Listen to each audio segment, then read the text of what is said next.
Hello friends, welcome back to my channel. मैं रजनी सचदेवा आज बेटियों के बारे में आपसे बात करना चाहती हूँ कि बेटियों में भगवान ने कितनी शक्ति दी है कि वो एक घर ना चला के दो दो घर चलाती हैं। ये भगवान उनको खुद ताकत देता है, क्योंकि बेटी जो होती है वो माँ भी होती है, भाभी भी होती है, ननंद भी होती है, पत्नी भी होती है, सब कुछ होती है। उसमें इतनी ताकत दी है, एक देवी माँ का स्वरूप होती है वो। उसमें त्याग की भावना होती है और वो दो दो घर चलाने की शक्ति रखती है।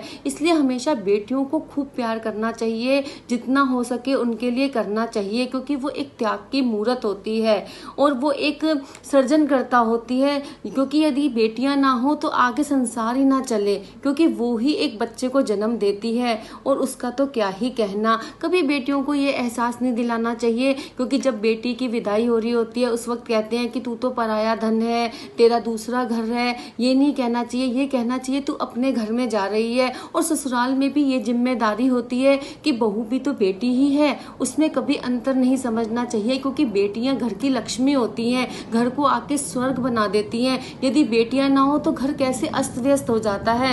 इसलिए हमेशा बेटियों का खूब सम्मान करना चाहिए, क्योंकि बेटी होती है जो बाप से कितना प्यार करती है। यदि बाप ने दवाई नहीं खाई तो पूछेगी आपने दवाई खाई है कि नहीं, आपने खाना खाया है नहीं, क्योंकि वो जो चिंता होती है एक बेटी की वो कोई भी नहीं कर सकता। बेटी जितना प्यार तो कभी किसी कीमत पे कोई कर ही नहीं सकता। उसका दिल ही इतना अच्छा होता है।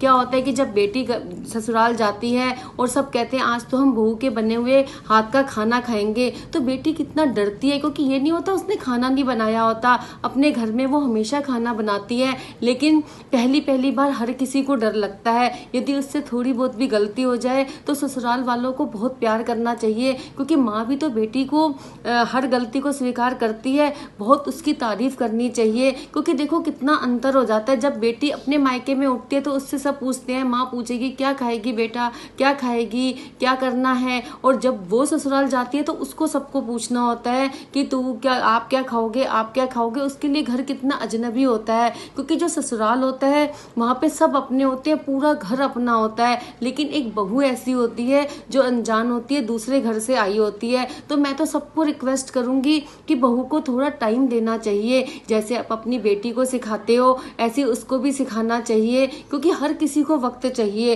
क्योंकि माँ बाप जो शब्द है उसको सार्थक करके बताना चाहिए, हाँ ये हम भी तेरे पेरेंट्स हैं। और क्योंकि कितना भी कर लो, जवाई को कितने भी साल हो जाएं, लेकिन अपने ससुराल का बेटा नहीं बन सकता। लेकिन जो बहू होती है वो पहले दिन से ही अपने लड़के के माँ बाप को अपना माँ बाप समझती है। यदि तुम उसको बहुत प्यार करोगे तो देखो वो आपके लिए बिल्कुल साक्षात बेटी का रूप धारण करके आएगी। बस थोड़े प्यार की जरूरत होती है, उसकी हर गलती को स्वीकार करने की जरूरत होती है। तो इसलिए बेटियों को बहुत प्यार करो और उनका बहुत सम्मान करो। अगर भाग्य से लड़का होता है तो सौभाग्य से लड़की होती है। लड़की भी किस्मत वालों के यहाँ होती है, क्योंकि लड़की का दान करना तो बहुत बड़ा दान होता है। इसलिए हमें कभी टेंशन नहीं करनी चाहिए कि बेटी हो गई तो हम इसको कैसे पढ़ाएंगे, इसका विवाह कैसे करेंगे, क्योंकि लड़कियां अपनी किस्मत साथ लेके आती हैं। एक बार क्या होता है कि एक किसान वैष्णो देवी के दरबार में एक लड़की को कंधे पे बिठा के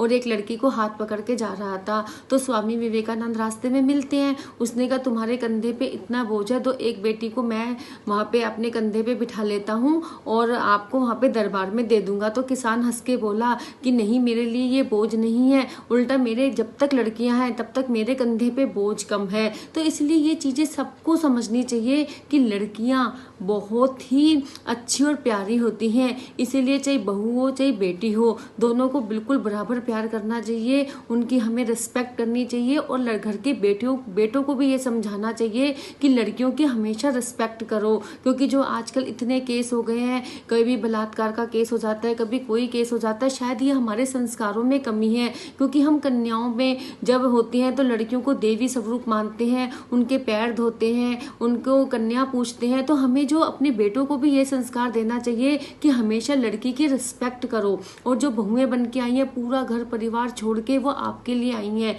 क्या होता है कि आजकल आपने 95% देखा होगा कि सासों को बड़ी एक शिकायत रहती है कि इसने तो हमारे बेटे को वश में कर लिया और ऐसे हो गया। लेकिन ये मत भूलो कि बेटे को भी तो तुम सिखाओ ये चीज़ कि वो अपनी बहू को प्यार प्यार से सिखाए, और उसको प्यार चाहिए होता है। यदि तुम भी उसे बेटी की तरह मानोगे तो वो भी तुम्हारी इतनी ही रिस्पेक्ट करेगी। और बहुओं को भी अपने माँ बाप की तरह ही सास ससुर की भी रिस्पेक्ट करनी चाहिए। क्योंकि क्या होता है कि आजकल जो थोड़ी सी मिसअंडरस्टैंडिंग होती है वो हमें बैठ के दूर कर लेनी चाहिए।